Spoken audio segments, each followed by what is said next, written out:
You're listening to the Corbett Report.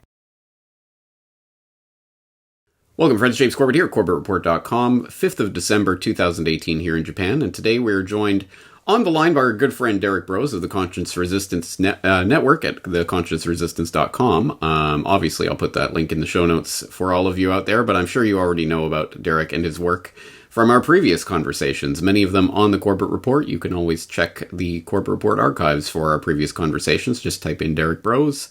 Derrick, good to talk to you again today. Thank you for joining us. Yeah, happy to talk to you as always, James. All right. Well, the first thing people are going to note is that you are not in Houston, as is custom, but you are in Florida. What on earth is going on? Well, this is all about the subject of our conversation today, which is the Jeffrey Epstein case that is still ongoing in various capacities. But the latest breaking headlines for people who have been following the story is that the civil case that you were there to attend in person in Florida is not going ahead as planned because of a plea deal that was reached. Tell us about this latest happening today. Sure. So I definitely want to try to dissect this because even just today, as I've been watching people's comments on the interviews I put out, the article I put out today, there's a lot of confusion. So what we're dealing with today is, as you said, it's a civil trial. So this is not the specific federal thing that, has been going on for more than a decade, involving Jeffrey Epstein getting a non-prosecution agreement, the sweetheart deal. It's not explicitly related to that. It's more kind of a peripheral lawsuit. So the lawyer, Bradley Edwards, who's been representing at least 3 of the women that are victims of Jeffrey Epstein since 2008, he was sued by Jeffrey Epstein, I think in 2009 initially, him and another lawyer, Jeffrey Epstein basically just going after them in any way he could and saying that, the whole thing was made up. It was an effort to get as much money out of Epstein as they could and, funnel that to their rich buddies and whatnot. So one of the lawyers actually ended up going down over a Ponzi scheme, which I don't know if that was related to Epstein, that's kind of Epstein's retribution or whatnot. But Bradley Edwards himself, though, he was not connected to any kind of financial mishaps. So Epstein was forced to drop that lawsuit, and that was the end of that.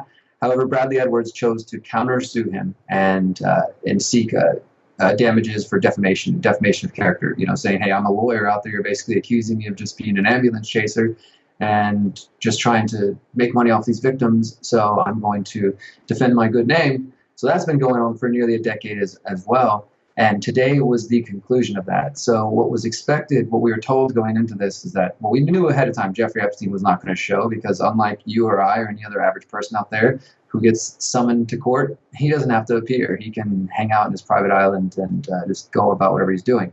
So we knew we weren't going to see Epstein, but there was the possibility of some of these women coming forward to speak for the first time on record. Now, obviously, we know about these details because of the court records, the affidavits that exist. But none of the women have ever actually been put on the stand to talk about it because Epstein settles out of court. So even though this case wasn't directly related to the charges that the women or the damages to the women, Bradley Edwards was expected to call them to support his case, to say, "Hey, look, here's women who are backing up what I sued Epstein for, that he assaulted them, raped them, molested them," and just to try to use that to support his case that he obviously wasn't just making things up. That didn't even happen. As soon as I walked into the courtroom this morning, which I just want to kind of throw this out there, thank you so much to those who supported me in the last week just to make this happen. I've been following this. I wasn't planning on coming here, but as you know, James, people are just amazing when it comes to support, and they wanted me to be here, and I'm happy to be here. So thank you for that.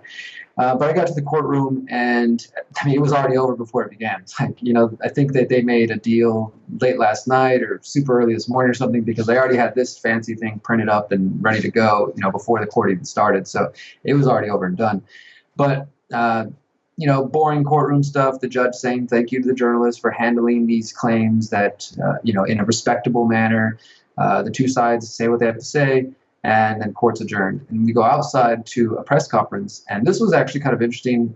They had the attorneys representing Bradley Edwards, who obviously he himself is an attorney. They had stacks and stacks of boxes, that all the boxes related to evidence on Jeffrey Epstein. And I'm not just talking about 4 or 5 boxes. Like they had 4 or 5 high, 10 to 12 across, maybe 2 rows deep. And all of it with Jeffrey Epstein's name and just different case files. They had a big kind of poster board placard that had pictures of all Epstein's cars, pictures of all Epstein's houses and his helicopter, and pictures of all his homes and things like that. So they really kind of did make a spectacle to bring people in.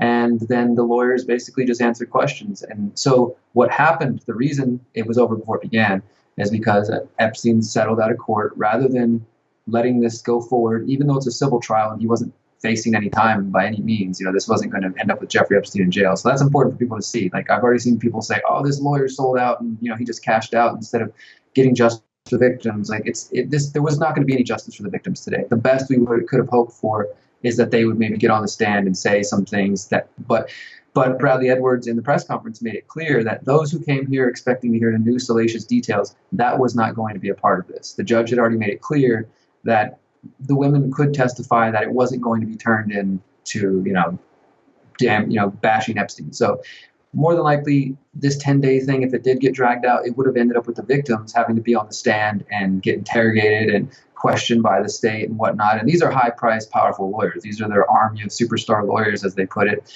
that Epstein hires. And these names are all well-known: Dershowitz, Starr, all those kinds of people. So in the end, Bradley Edwards did take a confidential financial settlement for his particular damages related to Epstein. And Epstein issued this apology, which, if you don't mind, I'll read it to you. It's not too long, because Epstein doesn't appear in public anymore. He's, by all accounts, from everybody's investigating, everybody's records, he rarely goes to New York anymore. He's pretty much isolated himself on his private island now. So we're not going to get any public statements from Jeffrey Epstein probably beyond this. So I think it's something. And he says, while Mr. Edwards was representing clients against me, I filed a lawsuit against him in which I made allegations about him that the evidence conclusively proves were absolutely false. The truth was that his aggressive investigation and litigation style was highly effective and therefore troublesome for me. The lawsuit I filed was my unreasonable attempt to damage his business reputation and cause Mr. Edwards to stop pursuing cases against me. It did not work. Despite my efforts, he continued to do an excellent job for his clients, and through his relentless pursuit, held me responsible. I am now admitting that I was wrong and that the things I said to try to harm Mr. Edwards' reputation as a trial lawyer were false. I sincerely apologize for the false and hurtful allegations I made, and I hope somebody will forgive me for acknowledging my wrongdoing. Jeffrey Epstein. All of it it really made me a little disgusted earlier. Honestly, like I said, there's some, victory, maybe a small victory, a moment to celebrate here, in the sense that, okay, Epstein admits some guilt, but overall, I just imagine this is like a little kid who's never been punished and never seen the repercussions of his actions, and so he gets a little slap on the wrist. He has to come apologize to the class, or you know what I mean? It's a lawyer apology for sure. Yeah, exactly. Yeah, and so again, I think it is important for people to understand this is relating to a civil case that was specifically about defamation of the attorney, and so it wasn't about the legal issue of the actual crimes that were committed and that we know about. He is a convicted sex offender, but of course, Absolutely. He did cop that incredible plea deal those many years ago by someone who went on to become a very important part of the Trump administration, which is an important part of this story. And this story is obviously much bigger than what this particular case was focusing on. And interestingly enough, at least from my perspective, this has all come back to the surface over the past month or so. Obviously, I've been covering this case in the past. You can go into the Corbett Report archives or some of my previous conversations about it. I hadn't really heard much about Epstein until you recently put together a very important, a really great, concise, and informative documentary bringing down Jeffrey Epstein. Obviously, it will be linked in the show notes for this conversation for people who are interested. Please go and watch that. An excellent breakdown of this case that I saw come up, I don't know, was that about a month ago or something along those lines? Yeah, November 1st. Yeah, so about a month ago. And then just a week or so ago, we had an incredible expose from the Miami Herald, of all places, actually doing some real investigative work on this and bringing the Jeffrey Epstein case back to light. Tell us what is happening. Why is this getting dredged up again, and why is it all culminating now? Sure, absolutely. And so I want to say two things. One, so we just talked about the civil trial, right? And what most people are familiar with is the original sweetheart deal that Epstein got, which was a non-prosecution agreement, and which Bradley Edwards and pretty much anybody with a brain has been saying this violates the Crime Victims Restoration Act, which is essentially just, Crime Victims' Rights Act, which basically just says if there's a case like this, any sort of abuse of a victim, they must be consulted before the perpetrator gets made a deal. So in this case, ideally, all of the women who were being represented by these lawyers should have been consulted and said, hey, we're considering giving them this deal. Do you have any input? What is your concerns? Instead, they were lied to the whole time and told that, like, hey, we'll let you know when something's happening, while they concocted this secret deal behind the scenes. And as you mentioned, Alexandra Acosta, Trump's current labor secretary, was one of, there's at least a dozen people that I've identified that should be tried for being involved in this deal, from the U.S. state attorney, from the local judge, the sheriff's office out here apparently resisted until one of the other cops came in and told the FBI to get involved. There's just so many layers to this of people who are trying to stifle the investigation to Epstein. So he got that sweetheart deal. The civil trial's now done. Now, for those who are hoping for some justice with Epstein, the best that we can hope for at this point is we're waiting to hear a federal judge who may or may not overturn his non-prosecution agreement and say that, it did violate the Crimes Victims' Rights Act. And in that case, it's not like Epstein will immediately be rushed to prison. It would just open him up for new litigation, new lawsuits, and a potential trial, which more than likely he would still buy his way out of. But the thing about that, though, is what Bradley Edwards told me today is that it would still require a state attorney to have some courage to actually say, hey, I'm going to take this guy on. Unfortunately, in Florida, where some of these things took place, the statute of limitations is over.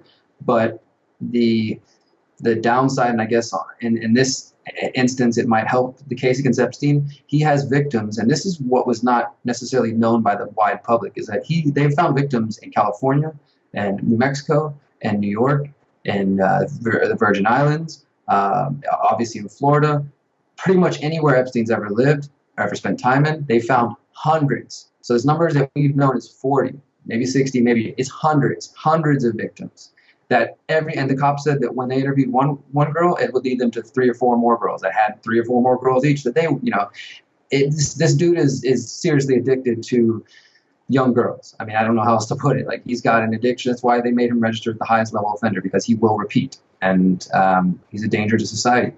So that is kind of what's going on. Unless that judge says, hey, you know what, we're going to go ahead and overturn this non-prosecution agreement. If the judge decides, you know what, it looks great, everything was done legit, then that'll be the end. And unless the new victims come forward. One good thing is, since my documentary, since the Herald investigation, there's been all this new attention. I've been seeing, just in the last 2 days, the numbers of my documentary start to spike, and you can see the search trends. Obviously, for a brief moment, Jeffrey Epstein was trending on Twitter last week, but that was quickly taken down.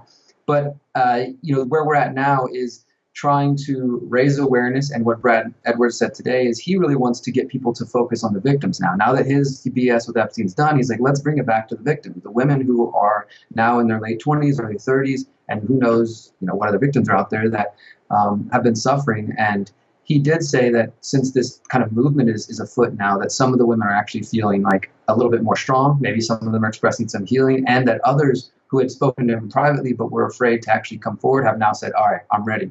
If there's a lawsuit, I'll step up. So, I can't see how this is a bad thing overall, but as it stands right now, we're just trying to raise awareness on it. My documentary, I think, is probably, if I can, brag for a moment, one of the most well put together documentaries that covers all angles. The Trump stuff, the Clinton stuff, everything. And I've gotten hate from both sides for putting them in there, but these are the facts. These are the affidavits. I make no claims of, what it is yet, but just basically calling for an investigation to bring Jeffrey Epstein down.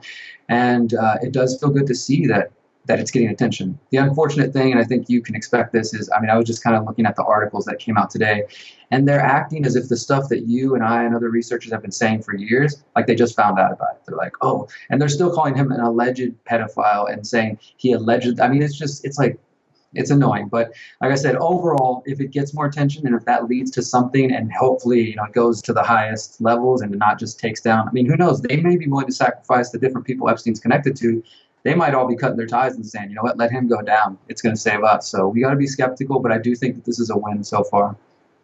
Right, and this story is not just important because it is a travesty of justice what happened with regards to Epstein in particular, but obviously it points to the fact that this wasn't just Epstein in particular. There were a lot of people who were motivated to cover up for Epstein and what he did, and the question is why? And of course, some of those questions are at least presumably answered by the list of contacts that he has and the friends list that he has of Well, you name it, as you say, Clinton and Trump and many others, very, very important, powerful individuals who Epstein has been associated with. So let's talk about his connections, the network, what this means in terms of the potential for a cover-up of a very high-profile, I should say high-status pedophile ring is essentially what's being looked at here, involving even potentially Prince Andrew has been named.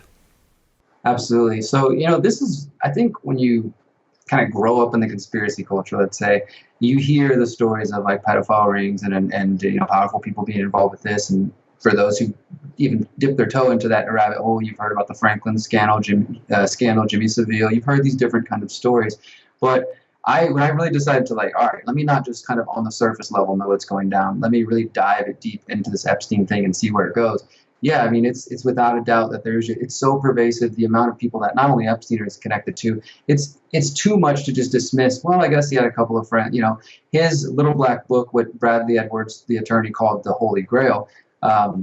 It had all sorts of powerful people, as you said, the royalty, it had the Clintons and the Trumps. But the other thing that I think was kind of, that I am just recently learning is, there was listed massages. He had California, and then it had different girls' names under massage, and then he had that listed in dozens of cities. And obviously, we know what his massage is code for, right? And when you look at those different cities and you see the people that he's connected to and who's associated with those, I've tried to start maybe mapping out this. Of course, we can't necessarily say, okay, well, look, Kevin Spacey lived in this area and Epstein's got a bunch of victims in this area. But I do think that it's worth looking at once you start to understand his network. Hollywood, politicians, media, academia. The other thing that the Epstein, the whole story has shown is that by 2009, 2010, 2012, after he was found guilty of this and forced to register as a sex offender, he started trying to remake himself as a philanthropist and give to all kinds of different organizations and become a donor, and just, I guess this dude literally thinks he can just buy his way out of everything and that money will solve his problems. But that has allowed him, his connections to various people has allowed him to rub elbows with presidents, with politicians, etc. And as I stated a moment ago, I think they're all kind of just cutting him loose. None of them have had public connection to him in years. You don't see any more pictures of Prince Andrew walking through New York City with Jeffrey Epstein. That doesn't happen anymore.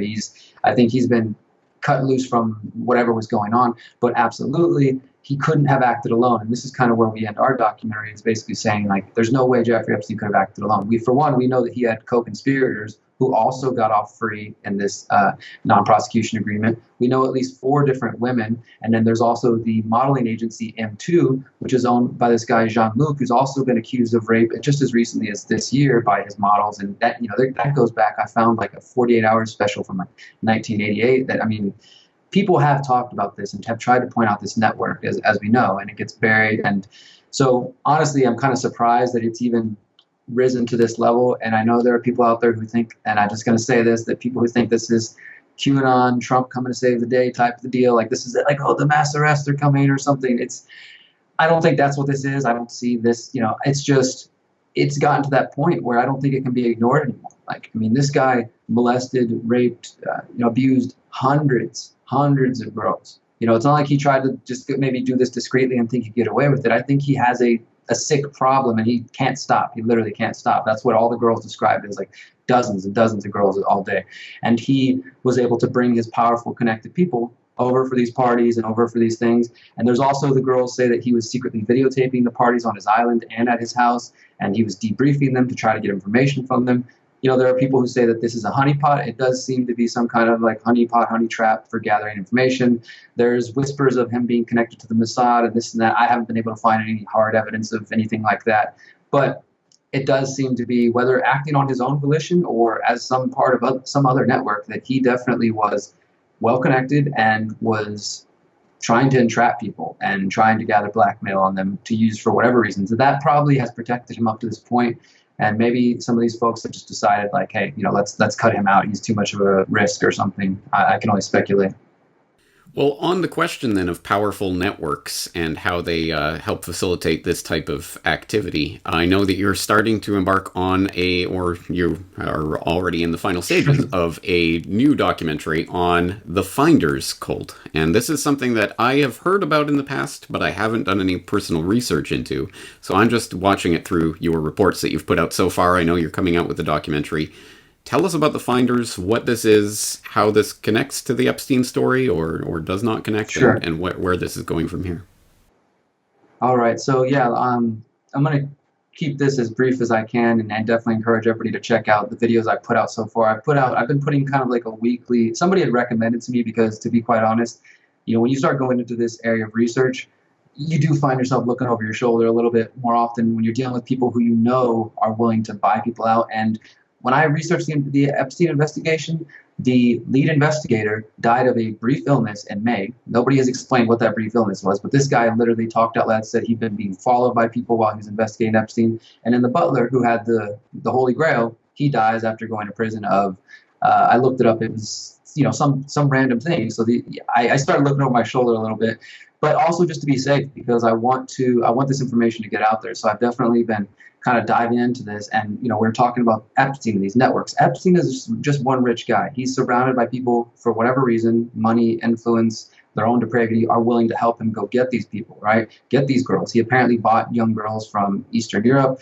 tried to buy a girl from down in South America, and things like that. Well, that involves networks of people. Epstein's not just hopping on a plane going down to South America and buying a girl himself. Like, he's got people who work for him. They relay the message. So there are these networks that exist of human trafficking, sex trafficking. This is a known fact, right? But the kind of conspiracy are politicians and powerful people involved. And without a doubt, the Epstein case, I think, shows that. And the case of the Finders shows that. So in 1987, 31 years ago, February 8, 1987, there were two men got arrested with 6 young kids who were described as covered in bug bites, scratches, hadn't ate. They didn't know what electricity was. They didn't know what a stapler was. Totally just seemed disoriented. And the men said they were taking the kids to some school for brilliant children down in Mexico. That was their cover story. And essentially what happened is these two men get arrested. They get pulled in. And now think about this, 1980s, late 80s. There's what people have described or called the moral or satanic panic going on in the late 80s in the United States, where everybody was suspecting daycare centers and all kinds of people of satanic rings or pedophilia.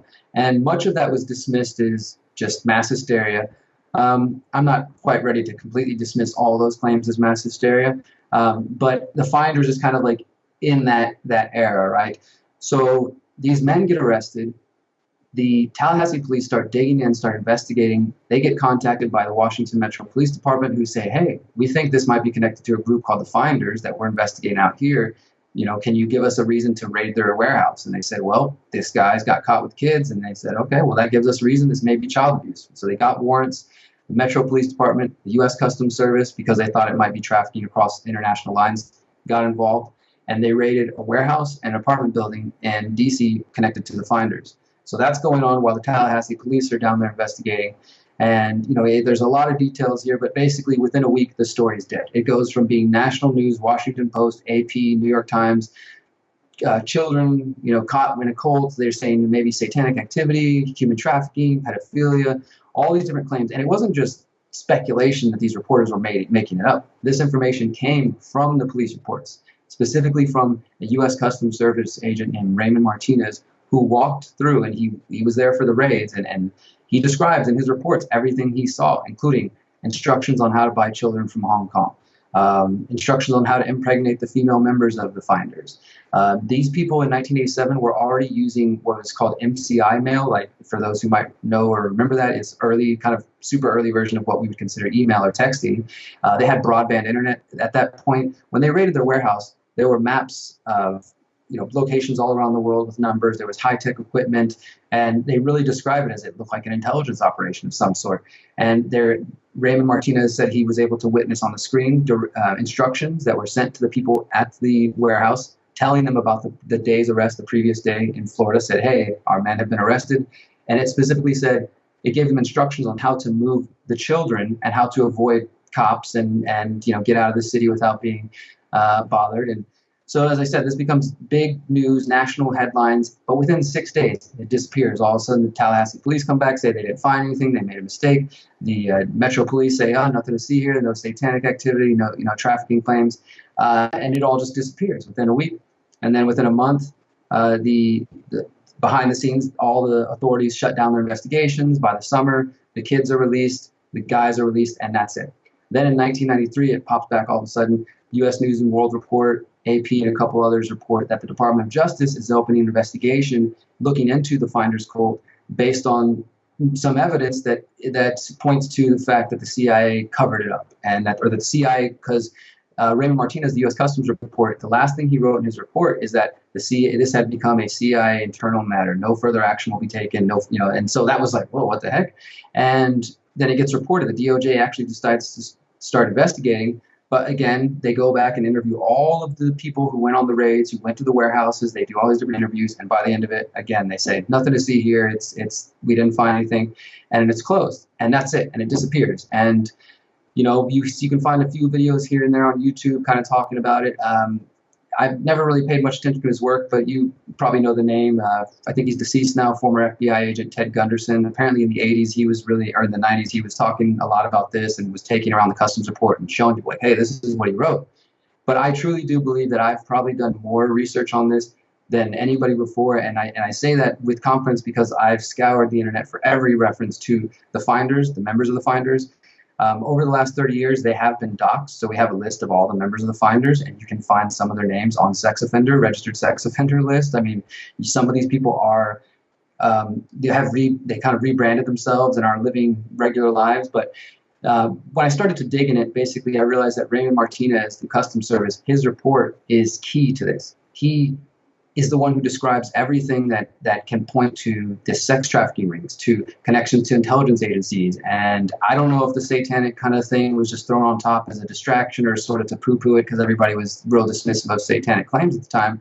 I haven't seen anything to point to that. More, what I've found is that the Finders was an intelligence operation. And in some of these old articles that I've found the archives of, I mean, there's literally I think it's a Washington Post article where they just kind of throw in the sentence that some of the Finders have been found in FBI counterintelligence files. Moving on, they just kind of throw that sentence out there. There's no deeper look into it. So I've been just digging into all these claims, and I actually, when I was doing my speaking tour this summer, I traveled through Florida, and I was able to contact an ex-member of the Finders, not just any ex-member either, but somebody who was deeply involved for 25 years, who was the right-hand man of Marion Petty, who is the founder of the Finders, and I'm so excited to release that research because this guy, he's connected to the CIA guru movement. For those who know that the CIA tried to, steer Timothy Leary and others in the 1960s, the Finders weren't involved in drugs. They were more a different type of cult. But Marion Petty, this guy has all the same connections. He was Air Force Master Sergeant. He said he was a chauffeur for all these high intelligence people, and then supposedly he left and never had any contact with them again. Although his wife worked for the CIA, his son worked for Air America, the CIA front company, plane company. And he's surrounded by these connections, but up until his death, he said that he had nothing to do with it. So I found an ex-member of the Finders, and I talked to him and confronted him directly, asked, obviously I didn't expect him to say, yeah, we were trafficking kids, but I at least asked him to his face and let him speak for himself. And I will let your audience know this first before it comes out in our documentary. It's going to be a 2-part documentary because it's just, there's so much to it. The first part is about 30 minutes or so, and it should be out within the next week or two. And then the second part will be out towards the end of December, early January. But I did reach out to Raymond Martinez, the customs agent, and I initially emailed him, and he was kind of standoffish, as you can imagine, this guy for 30 years. Because what I realized when I looked into this, the reason the DOJ investigation popped up in 93 is because he never let it go. He kept mailing his report to congressmen. He kept calling for an investigation. And even though many of the reports are heavily redacted, it's clear that they're saying he was the one that was kind of pushing them, please investigate this. And it's clear that all of the other people that went on the warehouse raid with him basically said he was crazy and said, we didn't see anything he saw. I don't know what he's talking about. He was then demoted. His pay was docked. He was moved around. I've looked at his record, and is that related directly to what he said about the Finders? I don't know, because unfortunately, after a couple of emails, he said he just stopped communicating with me. I sent him the Epstein documentary, actually, and based on what I've seen, what I've found about his writing, I think he's kind of a conservative guy, and he may be a Trump supporter, and I don't know if that just rubbed him the wrong way or something. But either way, he shut down. And the final thing I'll say about that, I did make an attempt to go meet him in person just last week, and I was told to get the hell away and to leave him alone. But based on what he's already told me, he's made it clear that what he knows, and I'll quote him in this, give you guys a little snippet of what's going to be in the documentary. He said he has no faith that what he knows happened, that anybody will ever be held accountable for what he knows happened. So even though that's all he gave me, that to me is enough to say, like, this dude still stands by his report 30 years later. He's not saying, hey, man, I made it. I mean, and honestly, in order to accept the official story of events, you have to believe that Raymond Martinez imagined instructions on how to buy kids, imagined naked pictures of kids, imagined, all these different things. And not only that, the Tallahassee Department of Health and Rehabilitative Services, there's a report from their doctors saying that they had evidence that 2 of the children were sexually abused and sexually molested, but that just gets ignored, and the kids get released back to these parents. And here we are 31 years later, and most people or handlers. That's what they say, because the thing is, the mothers weren't even with the kids. They were, somewhere else doing journalism, because officially the finders, they say they're just a researcher. They're research groups. They just do freelance journalism internationally for different clients, but not governments. We don't work for governments, is what they said. The whole story just reeks, and I'm really, really looking forward to exposing this, because and it is kind of, the Epstein thing is going to segue into Finders 1 and then Finders 2, and we'll see where that goes. I might kind of leave this stuff alone for a little while, but I am very confident to say that what people will see in this documentary has not been seen anywhere else. Right, Derrick, I know that my audience will be aware of the importance of what I'm about to ask you, because they've seen my Requiem for the Suicided series. I want you to assure the audience, without going into details, that there is backups of all of this work, all these interviews, all of the documentary, everything you have that can and will be released in the event anything ever happens to you.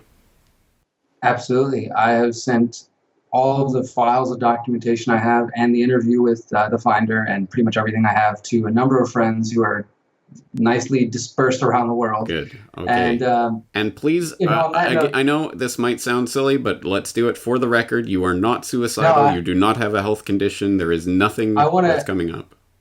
I'm glad that you're bringing that, because I mean, like you said, it's like, okay, we got to say this, and we kind of, like I said, I'm like looking over my shoulder, but truthfully, my partner and the people I've told have been pretty nervous, and like, there have been a couple times I've come home and I've been concerned about what I found, like, just a window that looks like it might have been moved or things like that, right? So my paranoia, if it exists, I think is justified. But I will say this, and I've already said this to friends, I do have a history of suicide attempts at a younger age. I already know how easy it would be to make it look as if, well, he ended up doing it after all those years, but I am in no way suicidal. I love my life. I love the life that I live.